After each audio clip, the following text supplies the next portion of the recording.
আসসালামু আলাইকুম বন্ধুরা, আমি Rabeya. Welcome back to my channel Rabeya simple lifestyle. আজকে তোমাদের সাথে শেয়ার করব একটা হেলদি টেস্টি জালিদার নাস্তা রেসিপি, তার সঙ্গে একটা চাটনি রেসিপি আর একটা মিষ্টি রেসিপি। সবার প্রথম একটা মিক্সিং বলে আমি নিয়েছি 1 বাটি মতো আটা, তারপর দিয়েছি স্বাদ মতো নুন আর 1 চামচ মতো চিনি। চিনিটা পুরোই অপশনাল, তোমরা দিতেও পারো আবার নাও দিতে পারো। তারপর নুন আর চিনিটা আটার সাথে খুব ভালোভাবে মিশিয়ে নিয়েছি। এবার যে বাটি মেপে আমি আটা দিয়েছি সেই বাটি মেপেই কিন্তু আমি 1 বাটি পানি নিয়েছি। পানিটা আমি সবটা একবারে কিন্তু ঢেলে দেবো না, তাহলে কিন্তু দলা পাকিয়ে যাবে। তাই আমি অল্প অল্প করে পানি দিচ্ছি আর খুব ভালো করে আটাটার সাথে পানিটা আমি মিশিয়ে নিচ্ছি। এই মেশানোর কাজটা কিন্তু খুবই ধৈর্য সহকারে করতে হবে। এখানে আমার পুরো 1 বাটি পানি কিন্তু লেগে গেছে।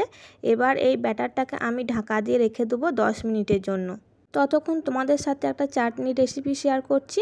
তো এখানে 2টো টমেটো নিয়েছি আর 2টো শুকনো মরিচ আমি নিয়েছি। গ্যাসে খুব ভালোভাবে পুড়িয়ে নিয়েছি। পুড়িয়ে করলে এই চাটনির টেস্টটা কিন্তু অনেক গুণ বেড়ে যায়।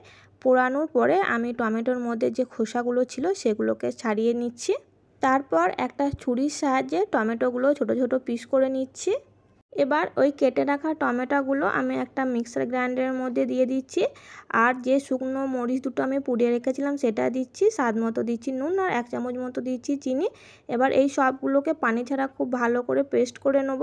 দেখতেই পাচ্ছ কত সুন্দর পেস্ট হয়ে গেছে। আমি কিন্তু এখানে কোনো রকম পানি ব্যবহার করিনি, যেহেতু সম্পূর্ণ তেল ছাড়া, তাই আমি এই চাটনিটা খুব সামান্য 1 চামচ মতো তেল দিয়েছি।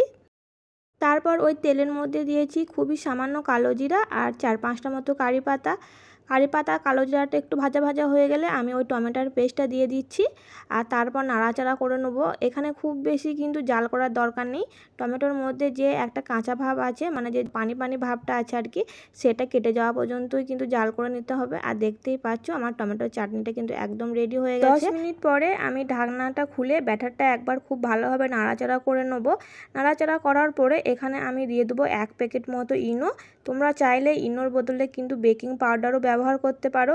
ইনোটা দেওয়ার পরে আমি ইনোটা যাতে অ্যাক্টিভ হয়ে যায় সেজন্য এখানে দিয়ে দিচ্ছি 1 চামচ মতো পানি। পানিটা দিলে কিন্তু সঙ্গে সঙ্গে ইনোটা অ্যাক্টিভ হয়ে যাবে।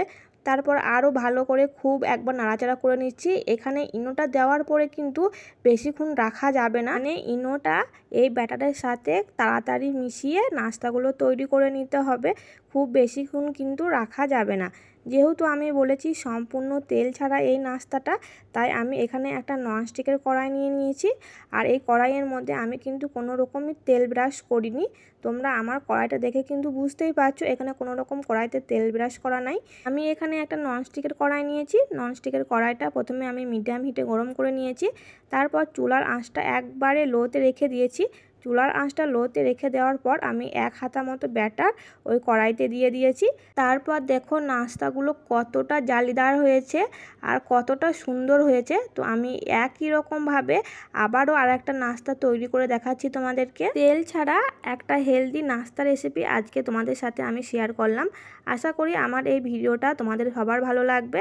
আর আমার এই ভিডিওটা তোমাদের যদি ভালো লেগে থাকে তো অবশ্যই আমার চ্যানেলটাকে সাবস্ক্রাইব করে দিও বন্ধুরা। মিষ্টির জন্য এদিকে আমি একটা সসপ্যান নিয়েছি। সসপ্যানে আমি 1/2 কাপ মতো দুধ দিয়েছি। দুধটা আমি আগে থেকে জাল করে ঘন করে নিয়েছিলাম। আর ওই দুধের মধ্যে দিয়েছি আমি 1 চামচ মতো, মানে বড় চামচের 1 চামচ মতো দিয়েছি গুড়।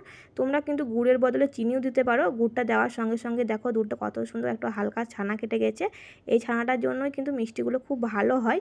তো এখানে দেখো আমার চাটনি আর যে নাস্তাগুলো করেছিলাম সেগুলো রেডি হয়ে গেছে। আর কতটা জালিদার আর কতটা স্পঞ্জি হয়েছে দেখো। সমস্ত নাস্তাগুলোই কিন্তু এরকম সুন্দর হয়েছিল, নরম হয়েছিল। তো তোমরা অবশ্যই কিন্তু বাড়িতে একবার ট্রাই করে দেখবে, খেতে কিন্তু অসম্ভব মজার হয়। আর কতটা নরম দেখো, কতটা সুন্দর হয়েছে। তো চলো তোমাদের মিষ্টি রেসিপিটা শেয়ার করি। তো আমি এখানে 3টে মতো নাস্তা নিয়েছিলাম। ওর ওপরে যে আমি দুধটা জাল করেছিলাম একটু হালকা হালকা ছানা কেটে গেছিলো, সেটা উপর থেকে ছড়িয়ে দিচ্ছি। আর উপর থেকে ছড়িয়ে দেওয়ার পরে আমি আর একটু গুড়, মানে খুব সামান্য একটু গুড় আমি উপর থেকে ছড়িয়ে দিয়েছি, যাতে দেখতে ভালো লাগে আর খেতেও কিন্তু অসম্ভব মজার হয়। আমি গুড়টা কিন্তু অল্প পরিমাণেই দিয়েছিলাম। তো দেখতেই পাচ্ছ কত সুন্দর, একটা ভিডিওতে 3টে রেসিপি, মানে একটা নাস্তা রেসিপি, একটা মিষ্টি রেসিপি, আবার একটা চাটনি রেসিপি। তোমাদের একটু কেটে দেখাচ্ছি যে ঠিক কতটা নরম হয়েছে, আর তোমরা আশা করি বুঝতেই পারছো যে ঠিক কতটা নরম হয়েছে। তো আজকের ভিডিওটা এই পর্যন্ত, দেখা হবে আবার অন্য কোনো ভিডিওতে।